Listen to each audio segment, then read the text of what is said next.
কথা বলেন ঠিক কিনা? আপনি চাকরি করছেন, এই চাকরির মধ্যে 2 নম্বরে থাকা যাবে না। আপনি ব্যবসা করছেন, ব্যবসার মধ্যে 2 নম্বরে থাকা যাবে না। আপনি জবান দিয়ে আল্লাহ কথা বলা শিখিয়েছেন, এই জবান দিয়ে মিথ্যা কথা বলা যাবে না। আপনাকে হাত দিয়েছে, হাত দিয়া ঘুষের টাকা, সুদের টাকা গ্রহণ করা যাবে না।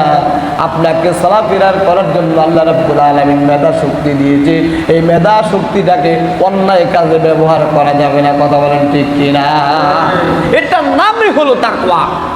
প্রত্যেকটা কর্মে, প্রত্যেকটা কাজে, প্রত্যেকটা চলাফেরায় কিভাবে আপনি চলাফেরা করবেন, সাবধানতা অবলম্বন করে, আল্লাহকে ভয় করে, রাসূলকে নিজের আদর্শ গ্রহণ করে, রাসূলের আদর্শকে গ্রহণ করে চলাফেরার নামই হলো তাকওয়া। কন্যা সুবহানাল্লাহ।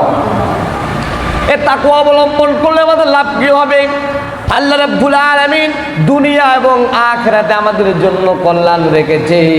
আল্লাহ রাব্বুল আলামিন দুনিয়ার কল্যাণের মধ্যে রেখেছে। আল্লাহ রাব্বুল আলামিন বলেন, ইন্নাল্লাহা মা'আল্লাযীনা তাকাও ওয়াল্লাযীনা হুম মুহসিনুন।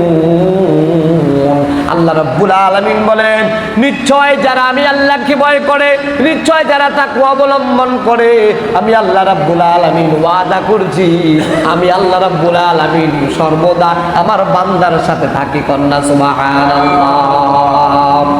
আল্লাহকে ভয় করলে আল্লাহ থাকে তার সাথে। কন্যা সুবহানাল্লাহ। বান্দা, তুমি জেল জুলুমকে ভয় করো না, তুমি সত্যের পথে লড়াই করো, কারণ আমি আল্লাহ রাব্বুল আলামিন ঘোষণা করে দিয়েছি, ইন্নাল্লাহা মা'আল্লাযীনা তাকাও ওয়াল্লাযীনা হুম মুহসিনুন। বান্দারে, দুনিয়ার জমিনে যদি আমি আল্লাহকে ভয় করে যদি কথা বলো, জালেমের সামনে যদি সত্য কথা উত্তোলন করে ধরো, পৃথিবীর সকল মানুষ তোমাকে ঘৃণা করবে, কিন্তু আমি আল্লাহ রাব্বুল আলামিন ঘোষণা করেছি, আমি আল্লাহ রাব্বুল আলামিনকে যদি ভয় করো, তাহলে আমি আল্লাহ রাব্বুল আলামিন তোমার সাথে আছি। কন্যা সুবহানাল্লাহ। এই জন্য মুমিনরা জালেমকে ভয় করে। কথা বলেন ঠিক কিনা? মুমিনরা জালেমকে ভয় করে না, মুমিনরা ফাঁসির দড়িকে ভয় করে না, মুমিনরা জেল জুলুমের ভয় করে না, মুমিনরা সর্বদা জালেমের সামনে সত্য কথা উত্তোলন করে। কন্যা সুবহানাল্লাহ।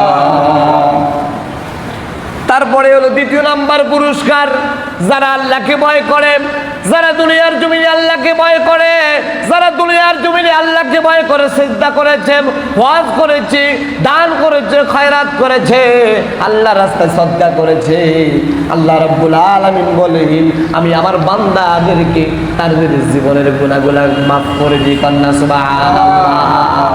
আল্লাহকে ভয় করলে আল্লাহ গুনাহ মাফ করে দেন। আল্লাহ কি করেন? গুনাহ মাফ করে দেন।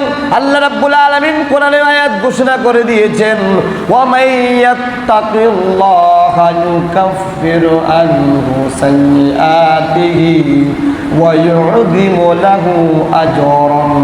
যে বান্দা আমাকে ভয় করবে, আমি আল্লাহ রাব্বুল আলামিন ঘোষণা করেছি, আমার বান্দার জীবনের গুনাহগুলি আমি আল্লাহ